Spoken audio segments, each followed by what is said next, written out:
The air inside the Tower of London was damp with the scent of stone, iron, and sweat. Thomas Cromwell stood beneath a sky swollen with summer heat, the roar of the crowd pressing in like an ocean. He had once been the man who made kings tremble, the architect of Henry VIII's new order, the hand that had torn down monasteries and crowned queens. But now, in the final moment, there was no crown, no mercy.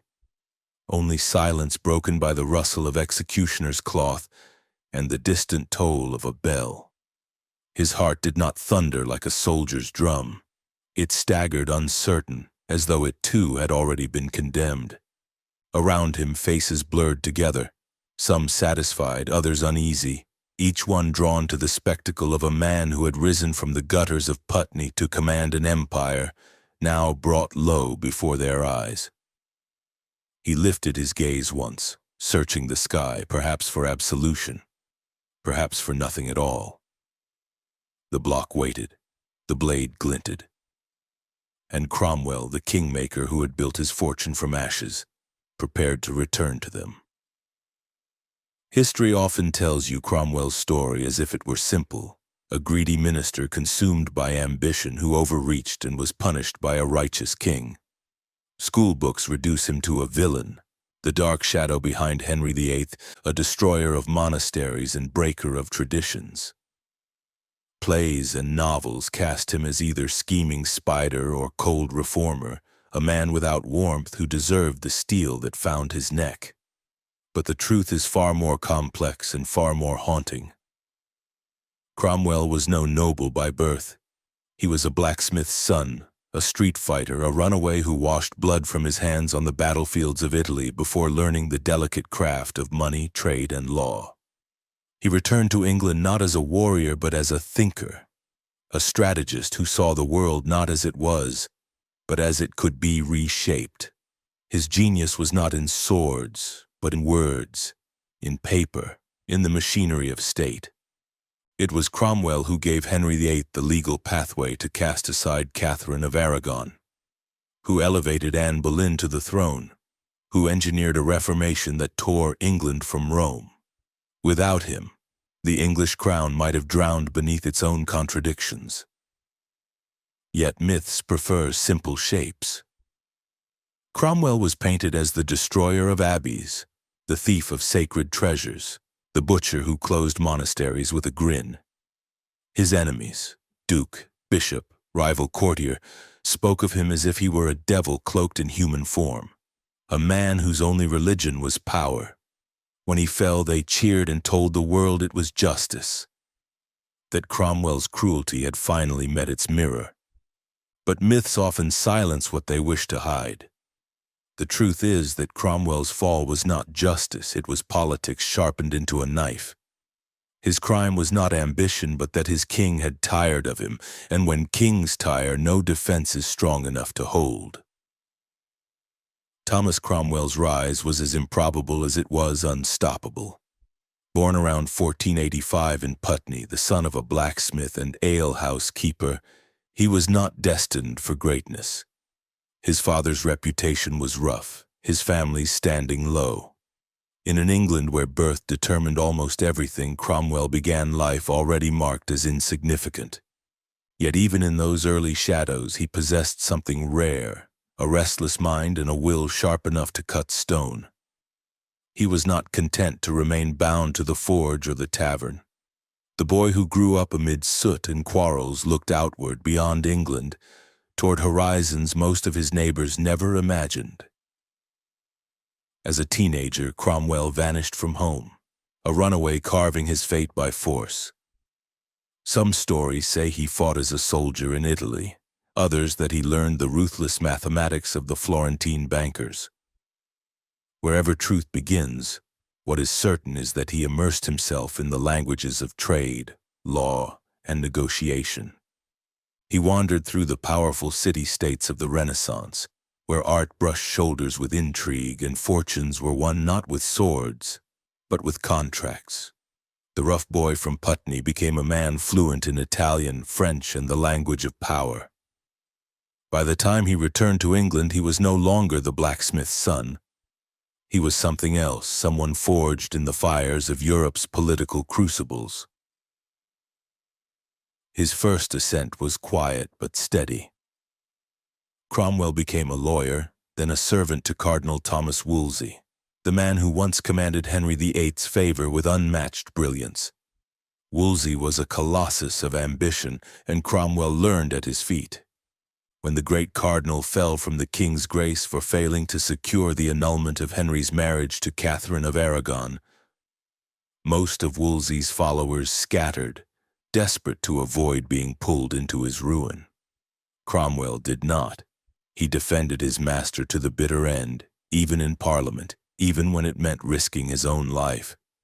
That loyalty caught Henry's eye, and in the Tudor court, where loyalty was scarce and ambition plentiful, such devotion was rare enough to be rewarded. From that moment, Cromwell's climb became dizzying. He entered the king's service not as a knight or noble, but as a mind, a fixer, a builder, a man who could make the impossible happen.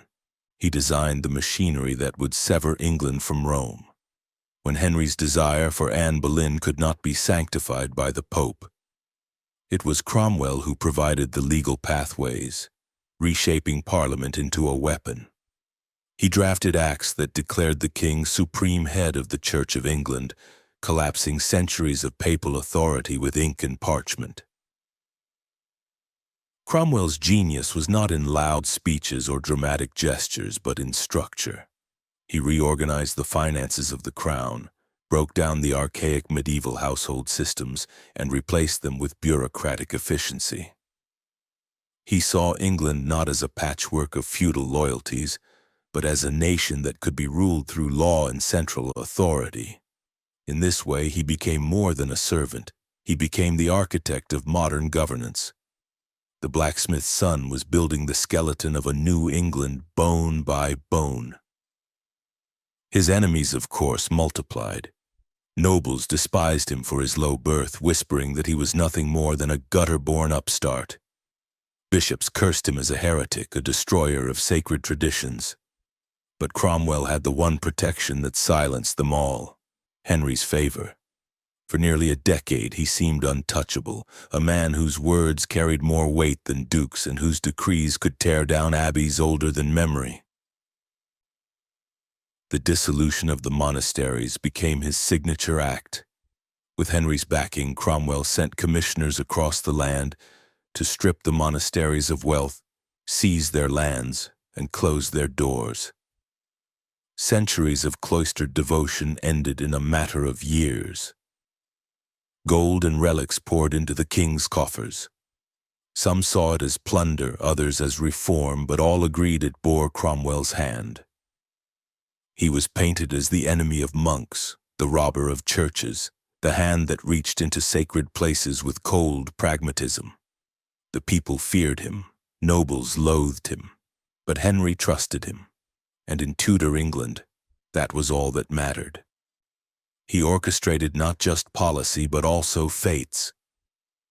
Cromwell engineered the downfall of Anne Boleyn when her star fell from Henry's heart. Once he had raised her up, crafting the legal maneuvers that made her queen. But when whispers of infidelity, arrogance, and political danger surrounded her, Cromwell switched sides with the precision of a surgeon. He gathered evidence, staged trials, and ensured that the queen who had once seemed untouchable was silenced beneath the blade. For this, he was both feared and hated, yet his power only grew. By the late 1530s, Thomas Cromwell was Lord Privy Seal, Master of the Rolls, Chancellor of the Exchequer, and, finally, Earl of Essex. The blacksmith's son had become a peer of the realm, a man who dined beside dukes and spoke as an equal to kings. His seal could decide life or death. His words could elevate or destroy. Yet in power's highest rooms, danger always lingered. Cromwell had built his fortune not on noble ancestry, but on the favor of one man, and that man was Henry VIII, a king whose heart shifted like the wind. Those who rose by Henry's grace often fell by it too. The courtiers whispered, sharpening their knives in silence. The nobility watched, waiting for his first misstep. And Cromwell, for all his brilliance, could not stop the shadows gathering. His rise was meteoric, his influence undeniable. He had reshaped the kingdom, toppled the Pope's authority, dismantled monasteries, and written the laws that made England a nation under its king alone. Yet with each act of creation he also planted the seeds of his ruin. For power in Tudor England was not built to last, it was built to burn. And when the king's affection began to waver, the same talents that had made Cromwell indispensable would make him dangerous.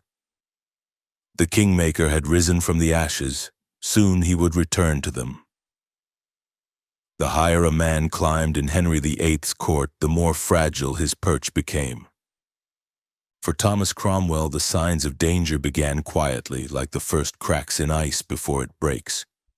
His reforms had brought him immense power, but they had also created enemies who were patient, waiting for the moment when the king's gaze would shift away. And in 1540, that moment came.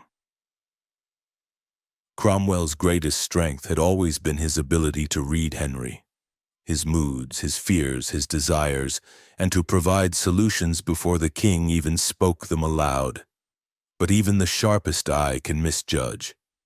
In a bid to secure England's place in the European chessboard, Cromwell arranged a marriage between Henry and Anne of Cleves, a Protestant German princess whose alliance promised strength against Catholic rivals. On paper it was a masterstroke, a union to protect England from Rome and the Emperor. But paper could not measure desire, and desire ruled Henry more than politics ever could. When Anne arrived in England, Henry recoiled. She was not what he expected, not what he wanted. He called her the Flanders mare and claimed he could not bring himself to consummate the marriage. In the intimacy of his chamber, where power's facade crumbled, the king muttered his disgust. And in those mutterings, Cromwell's enemies found their opening. The Duke of Norfolk, the bishops who hated Cromwell's reformist zeal, the courtiers who despised his low birth. They circled. They whispered that Cromwell had tricked the king, had forced him into a marriage with a woman who repulsed him, had overstepped his place. They fanned the flames of Henry's humiliation, turning personal disappointment into political betrayal. For Henry VIII to be mocked, to be seen as less than virile, was intolerable. And who else could be blamed but the minister who had arranged it all? Still, Cromwell tried to hold the center. He pressed forward with his reforms, continued to reshape the church, and sought to protect England's fragile Protestant future. But the balance had shifted. Where once Henry defended him against every insult, now the king's voice grew quieter, his patience thinner. Enemies who had once dared not speak against Cromwell now found courage. Their daggers, long concealed, began to flash. The turning point came with startling swiftness. In June 1540, as Cromwell presided over a meeting of the Privy Council, he was suddenly arrested. The man who had orchestrated the downfall of queens and lords alike now found the same machinery turned against him. No warning, no trial in the true sense, only the king's word, sharpened by resentment and manipulated by those who had waited years for this chance. Cromwell was accused of treason and heresy, the same charges he himself had once leveled against others. In the Tower, he faced a silence deeper than any prison walls. The friends who once crowded his chambers were gone. The nobles who had fawned for his favor now celebrated his ruin. He had risen by Henry's grace, and now that grace had vanished like mist. The irony was brutal. Cromwell had designed the system that made Parliament and law instruments of the Crown's will. Now those same instruments were turned upon him, stripping him of titles, honors, and the illusion of safety. Yet even in his downfall, Cromwell did not rage. Letters survive, written from his cell, pleading not for vengeance but for mercy. He wrote to Henry as a loyal servant still, begging forgiveness, reminding the king of his years of faith and labor. But Henry, fickle and wounded, did not listen. The Anne of Cleves marriage was annulled, and almost immediately Henry turned his gaze upon a new woman, Catherine Howard, the Duke of Norfolk's young and alluring niece. With her came the resurgence of the old noble factions, the very enemies Cromwell had kept at bay for years. His fall was their triumph. For Cromwell there was no trial in truth, only condemnation. Parliament declared him guilty, and Henry signed the papers that sealed his fate.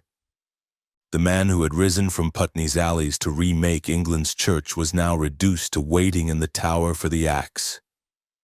Every breath was a countdown, every sound of footsteps a reminder that power once absolute had dissolved into dust.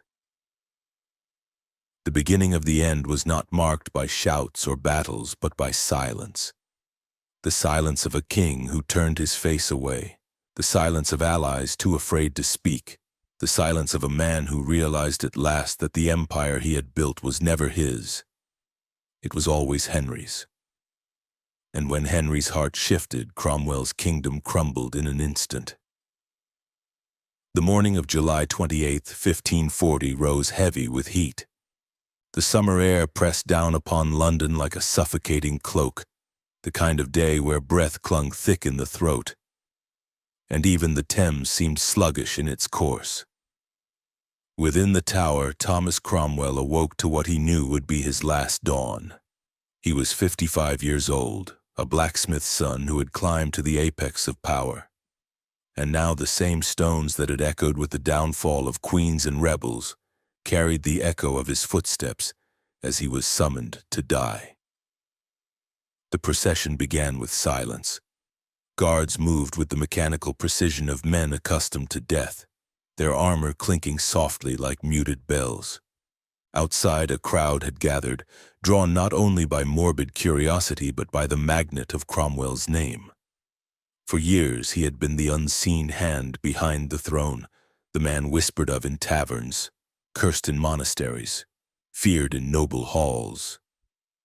Now the people came to see him brought low, to watch the mighty fall as proof that even the highest could not escape the wheel of fortune.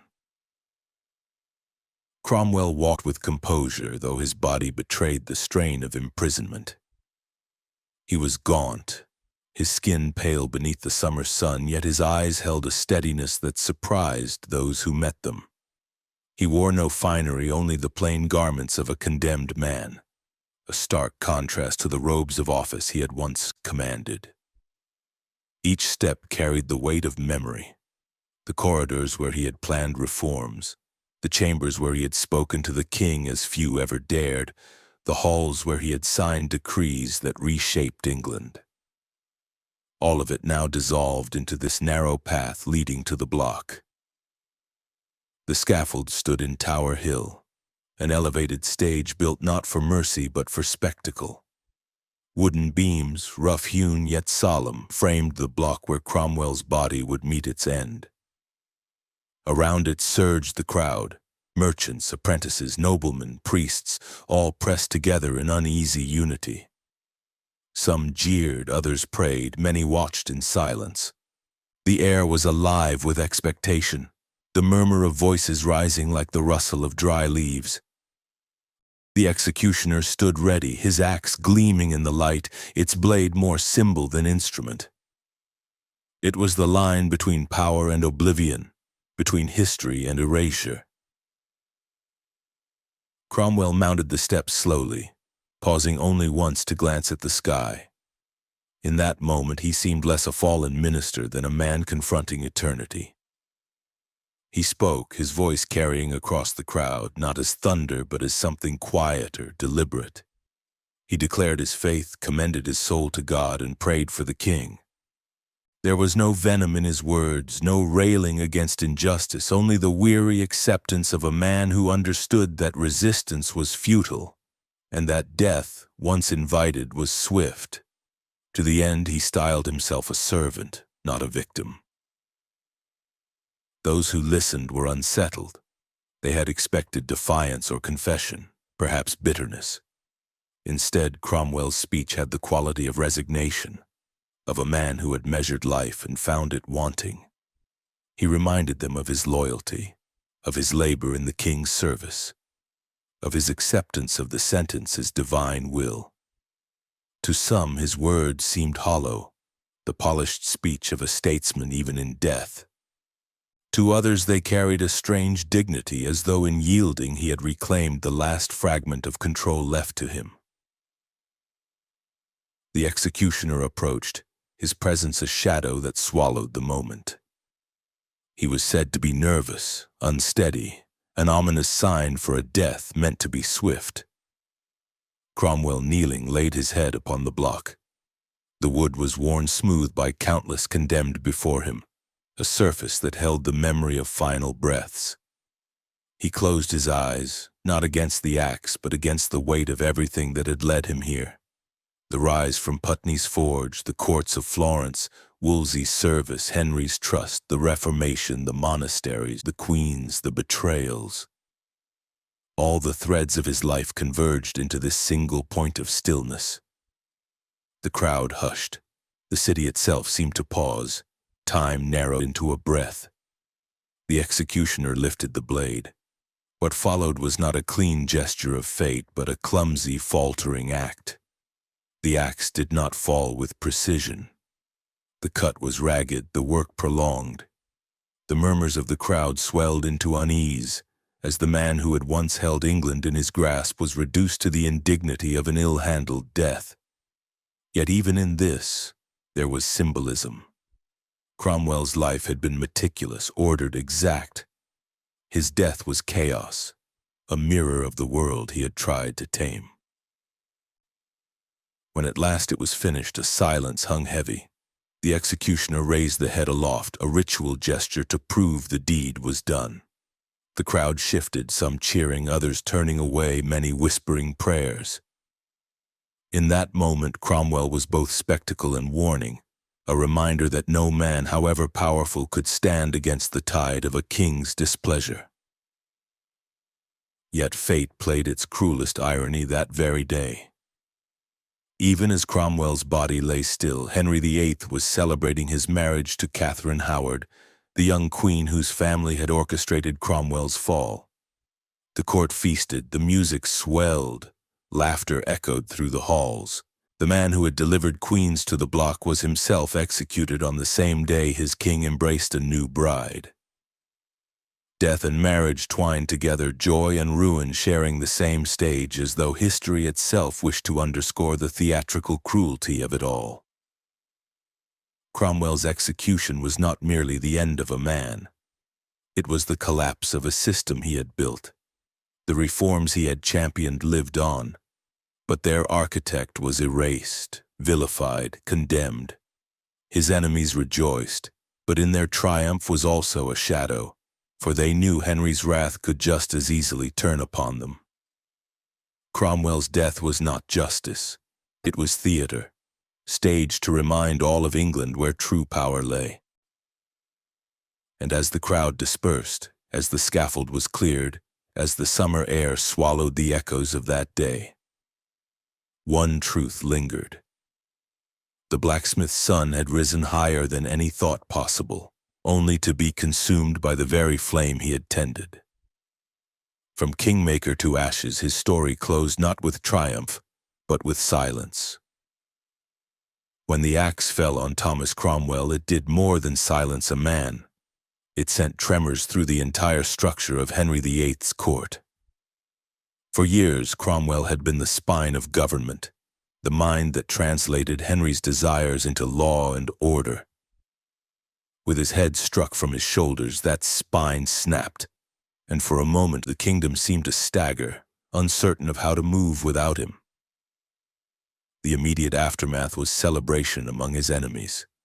The Duke of Norfolk, proud in his triumph, preened at court, his niece Catherine Howard, now the queen, and his faction restored to influence.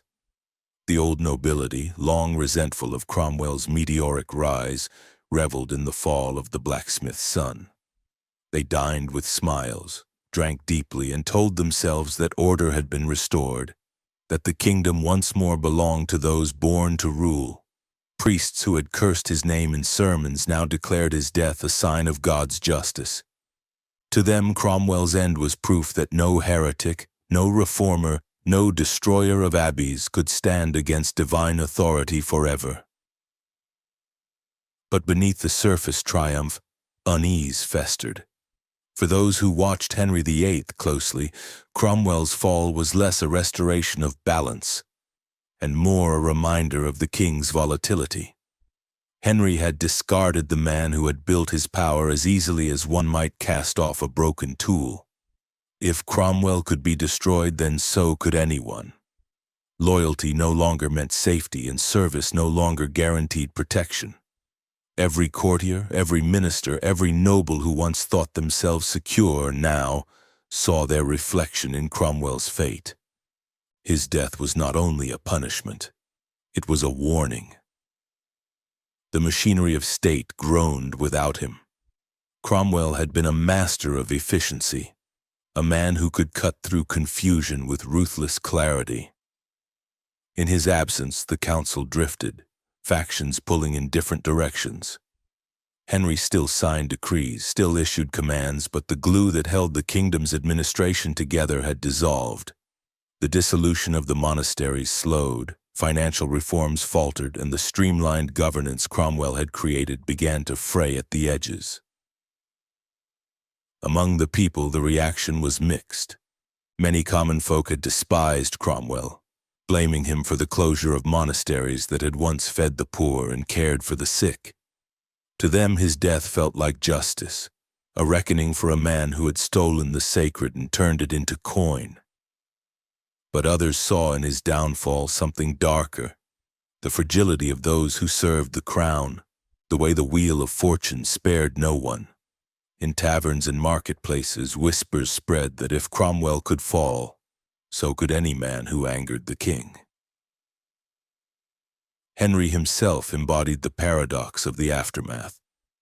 At first, he seemed relieved, freed from the shadow of a servant who had grown too powerful. He celebrated his marriage to Catherine Howard with all the exuberance of a man convinced he had regained control. But within weeks, doubt began to creep into his mind. Henry recognized, perhaps too late, that Cromwell had been indispensable. No one else possessed his skill, his discipline, his ability to turn vision into reality. The king found himself longing for the man he had condemned.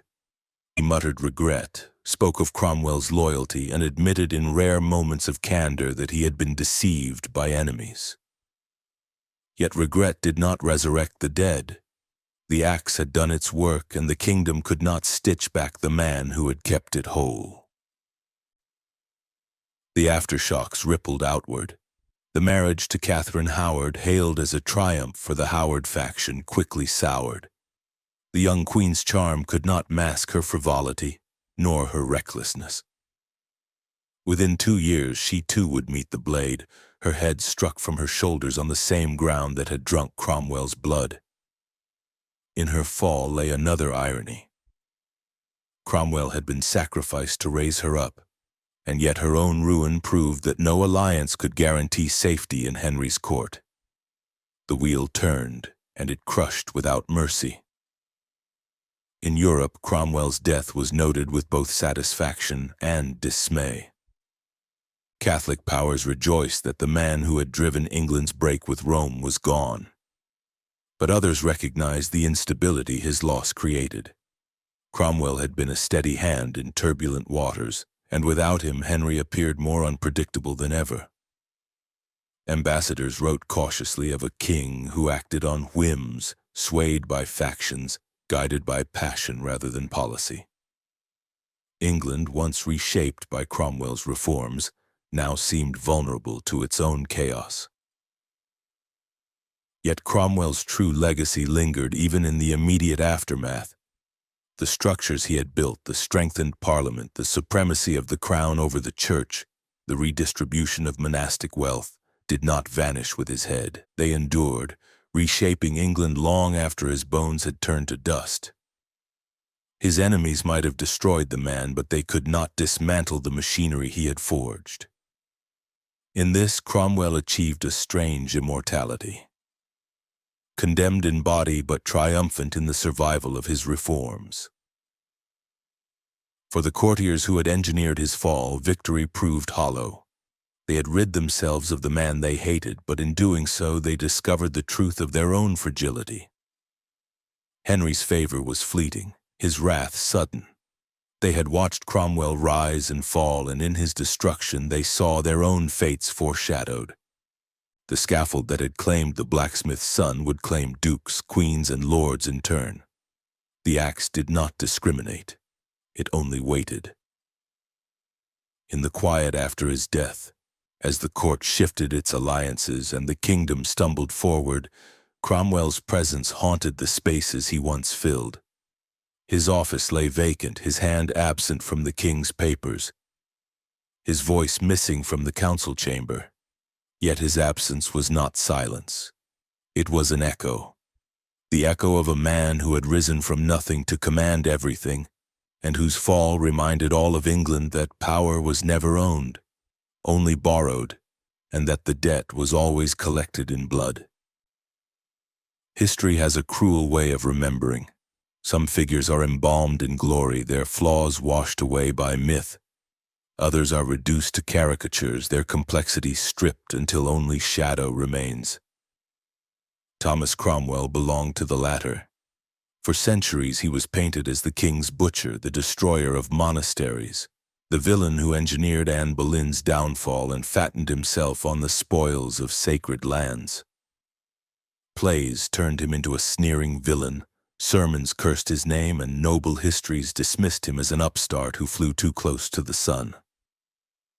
And yet the truth is far more haunting. Cromwell was not simply the tyrant his enemies described, nor the martyr some reformers later claimed. He was a man of contradictions, ruthless yet loyal, pragmatic yet visionary, willing to sacrifice others but also willing to sacrifice himself in service to the crown. He was not a man of ideals but of function, not a dreamer but a builder. Where others saw obstacles, Cromwell saw mechanisms. He took the machinery of a medieval kingdom and reshaped it into something new, something leaner, something more enduring. The English Reformation, often remembered as Henry VIII's act of will, bore Cromwell's fingerprints. It was he who gave structure to the king's break with Rome, he who turned Parliament into an instrument of sovereignty, he who funneled monastic wealth into the crown's coffers. Even in death, his reforms lived on, carrying England toward a future neither he nor his enemies could fully imagine. The blacksmith's son may have fallen, but the world he built endured long after his name was dragged through the mud. Cromwell's story forces us to confront the darker truth of power, that it is never pure, never secure, and never merciful. His life is a study in how power uses and discards those who serve it most faithfully. He gave Henry everything: loyalty, intellect, vision, obedience. And still he was cast aside the moment the king felt shame, the moment his usefulness faltered. In Cromwell's fall lies a warning that echoes through time. No matter how high one climbs, power is never owned, it is borrowed, and its debt is always collected. The scaffold did not silence Cromwell's legacy. It amplified it. His death became a parable of the Tudor age, the rise of a common man to heights unimaginable. The sudden collapse of favor, the public humiliation that followed. To the people of his time, his fate was both terrifying and instructive. To us, it remains a mirror of the cruelty that lies at the heart of politics, where ambition and loyalty are currency and both are spent until nothing remains. Even Henry himself could not escape the shadow of regret. In later years, he muttered that Cromwell had been the most faithful servant he ever had, that he had been misled by enemies into condemning him. The king's remorse came too late, spoken over an empty grave. Yet even in that regret we glimpse the truth. Cromwell had not been a monster nor merely a tool. He had been a pillar. And when the king struck him down, the foundation of his own reign cracked. Today, Cromwell's name carries a different weight. Historians sift through the records and find not a one-dimensional villain, but a man who helped shape the birth of modern governance.